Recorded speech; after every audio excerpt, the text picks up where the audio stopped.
Hello, this is Julian with Coffee Reviews, and today I will be reviewing Koppi Coffee out of Helsingborg, Sweden. I'm currently outside of the Sound and Fog in West Seattle off 40th Avenue Southwest, and I'm going to be trying the Finca El Porvenir washed Colombia from Koppi. And before I take a sip, this is my first ever sip of coffee from... Actually, it's my first ever sip from coffee from Sweden ever, so this is a big deal. Let's take a sip.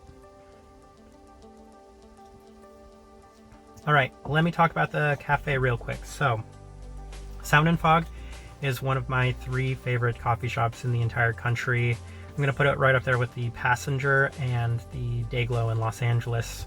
The Passenger, obviously, for having such an amazing selection of their own offerings, and the Dayglow because they had such an amazing selection of international offerings. Sound and Fog has an amazing selection of rotating options throughout the year. So they have Heart always on hand, and then they have one American roaster. Right now it looks like Say in black and white, and then usually at least one international roaster. They just happen to have Drop and Koppi right now. They were offering a black and white and this Koppi as their 2 pour over options. Obviously I went with the Koppi because this was a perfect opportunity for me to make a video on a coffee roaster I'd never tried before, as well as a country I'd never tried, and kind of make a video of my first reaction ever trying both the coffee roaster and the coffee. So kind of a big deal for me. And I'd heard of them before. I think that they might be included in my advent calendar. I think Drop are as well, so I'll get an opportunity to try more Swedish coffee soon.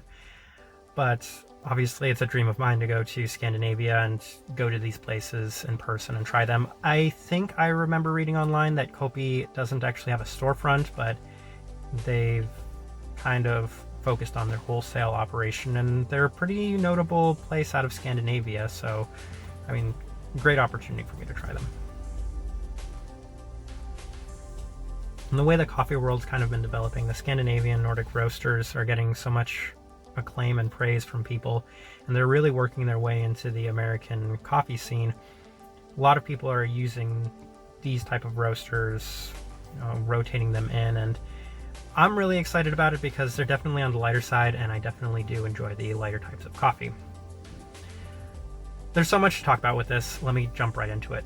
So, it was a washed Colombia. In most cases, washed Colombias are not going to be my first option with American roasters, mostly because they have the, I would say, highest margin of error. They tend to be very, chocolatey, nutty, kind of stereotypical. They have the bigger opportunity to kind of be over roasted, roasty, and stuff that I don't necessarily enjoy. Not all coffee roasters, but I've kind of gotten the sense that they can be a little redundant.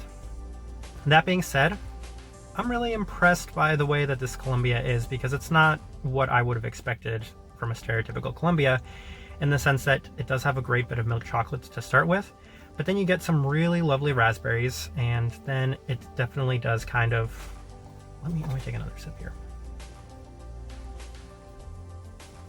Like, it's really evenly balanced. There's no acidity to this. It's like a very... This is almost as close to eating a kind of floral chocolate bar. I've had my fair share of chocolates throughout my life, and when you get those chocolate bars, those kind of milk chocolates that have, like, supposed to have some floral components to it, that's exactly what this is. And it's got those great berries to it as well.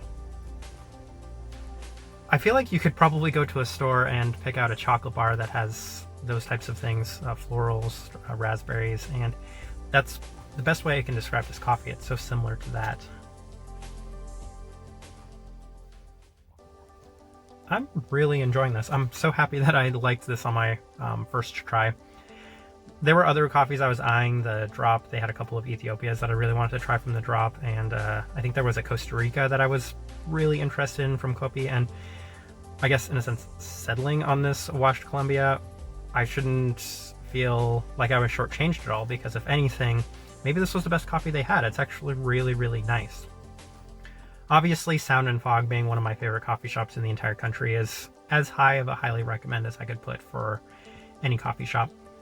As far as this Koppi goes, I'm going to put it in the recommend. It's right on the verge of the highly recommend category as well, because I think anybody that really likes their Colombia's kind of more neutral, lacking the acidity, lacking the really strong punch you in the face with chocolate, like the kind of darker chocolates, the nuttier chocolates, this is perfect for you. This is a great cup of coffee, and I'm going to enjoy every last sip of this coffee. Really wish I got to try more of their coffees, and I mean, I guess I will get to shortly here in the future, but I'm going to leave it at that. This right here has been a review of the Finca El Porvenir Washed Colombia, done by Sound and Fog.